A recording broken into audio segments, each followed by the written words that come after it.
मध्य प्रदेश से खबर है। मध्य प्रदेश के कॉलेज यूनिवर्सिटी में लागू होगा ड्रेस कोड। ये बड़ी जानकारी सामने आ रही है। हिजाब, बुर्का अब भगवा बैन कर दिया गया है। ये बड़ी खबर आपकी टीवी स्क्रीन पर।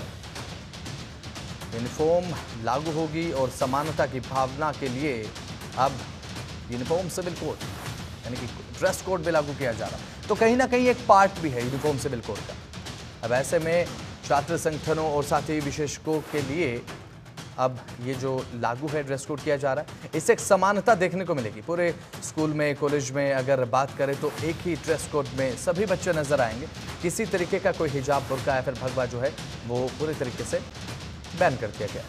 यानी कि छात्र संगठन और विशेषज्ञों के लिए ये सुझाव है और साथ ही साथ अब इस मामले को लेकर सुझाव भी ले जा रहे हैं किस तरीके से इसे पूरे तरीके से इम्प्लीमेंट किया जा सकता है। क्योंकि जब इस तरीके के कानून बनते हैं, जब इस तरीके की चीज़ें लागू होती हैं तो कई कठिनाइयाँ, कई चुनौतियाँ भी पेश आती हैं।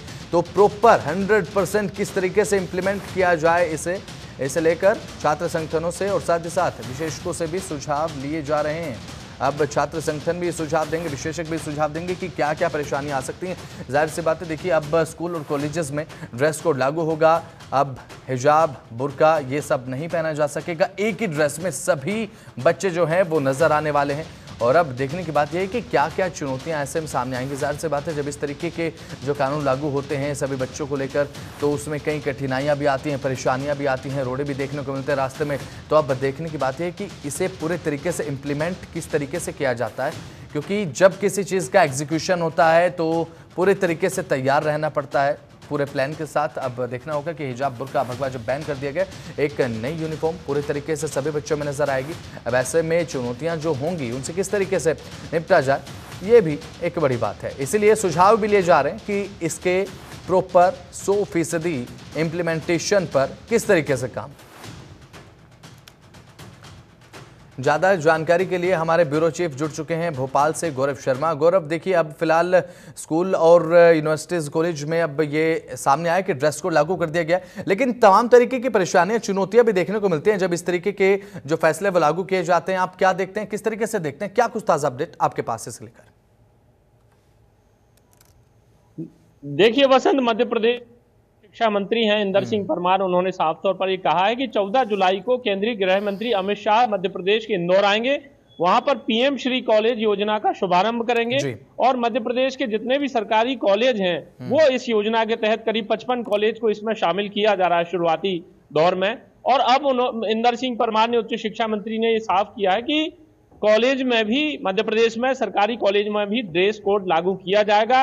हिजाब और बुर्का पर प्रतिबंध लगाने की जो है सरकार मंशा ऐसी है सरकारी। हालांकि इस संबंध में अभी तक कोई आदेश जारी नहीं हुआ है, लेकिन उच्च शिक्षा विभाग के मंत्री ने ऐसा कहा है कि इस पर विचार करना है, सुझाव भी लिए जा रहे हैं। वहीं कांग्रेस के विधायक जो हैं भोपाल से, आरिफ मसूद समेत तमाम जो मुस्लिम संगठन है, उनका ये कहना है कि संविधान उनको अपनी स्वतंत्रता के हिसाब से, धार्मिक उपासना की स्वतंत्रता का अधिकार देता है, उनको अपने हिसाब से कपड़े पहनने का अधिकार देता है। तो ऐसे किसी के हिजाब पर या बुर्के पर प्रतिबंध नहीं लगाया जा सकता है। उनको स्वतंत्रता है, इस संविधान से उनको स्वतंत्रता मिली हुई है। तो निश्चित तौर पर एक राजनीतिक बहस इस मसले पर छिड़ गई है मध्य प्रदेश में। अब देखना ये होगा कि 14 जुलाई को जब अमित शाह आएंगे इंदौर में, पीएम श्री योजना का शुभारंभ करेंगे, तो क्या उसके पहले सरकार कोई आदेश जारी कर सकती है, क्या बुर्का और हिजाब पर बैन लगा सकती है, इस पर सबकी निगाहें टिकी हुई हैं वसंत।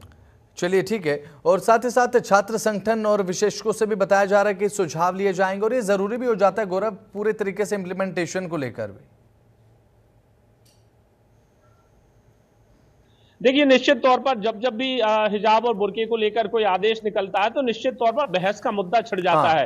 ये सरकारी योजनाएं जो है वो सीधी तरीके से राजनीतिक रंग उसमें आ जाता है, सियासी मुद्दा बन जाता है, डिबेट का इशू बन जाता है, सरकारी राजनीतिक प्रतिक्रियाएं इसमें सामने आने लगती हैं। तो निश्चित तौर पर कांग्रेस पार्टी के विधायक ने भी इसका विरोध जताया है। और इसके अलावा कुछ मुस्लिम जो संगठन है उनका भी ये कहना है कि ऐसे हिजाब पर या बुर्के पर प्रतिबंध लगाना गलत होगा। सरकार जो है मुस्लिम जो लड़कियां हैं खास करके उनको बुर्का पहनने की इजाजत दे, उनको हिजाब बांधने की इजाजत दे।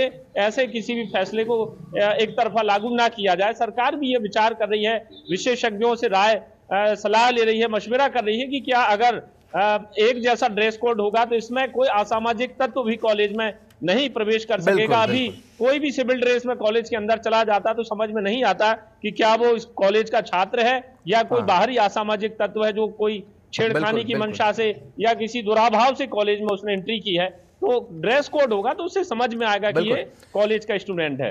बिल्कुल, एक ड्रेस कोड लागू करने की यहाँ पर बात की जा रही है कि एक ही ड्रेस कोड में सभी धर्मों के जो बच्चे हैं वो नजर आएंगे। एक अच्छी बात भी है कि समानता सभी बच्चों में बने रहे, पूरे स्कूल में जो बच्चे शिक्षा ग्रहण करने के लिए आते हैं एक समान नजर आए, सभी का ड्रेस कोड एक हो। और लेकिन देखिए ना गौरव शर्मा, अभी फिलहाल राजनीति इस पर होने लगेगी, अभी से राजनीतिक प्रतिक्रियाएं सामने आ रही हैं, जैसा कि आप लगातार बता रहे हैं। इसका विरोध भी किया जा रहा है कि हमारा धर्म हमें स्वतंत्रता देता है, हिजाब पहनने के लिए गए, ऐसे तमाम चीजें जो हैं वो रोड़ा अटकाने का काम करती हैं इन चीजों में।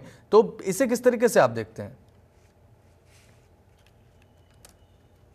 देखिए, निश्चित तौर पर जब भी इस तरीके के कोई सरकार आदेश जारी करती है तो विपक्षी दल मध्य प्रदेश में कांग्रेस पार्टी है, इसके अलावा जो मुस्लिम संगठन है वो आगे आ जाते हैं कि नहीं, ऐसे कैसे आप जो है हिजाब पर प्रतिबंध लगा सकते हैं, ऐसे कैसे आप बुर्का पहनने से किसी को रोक सकते हैं। आपने अभी लोकसभा चुनाव में देखा होगा कि कई जगहों पर लेडीज पुलिस कर्मियों की और मतदान कर्मियों की वहां ड्यूटी लगाई गई। वोटिंग जहां हो रही थी वो जो है बुर्का उठा करके चेहरा देख रही थी, आधार कार्ड से उनकी मिलान कर रही थी कि क्या वाकई में वही महिला है जो वोट करने आई या कोई फर्जी वोटिंग तो नहीं हो रही है।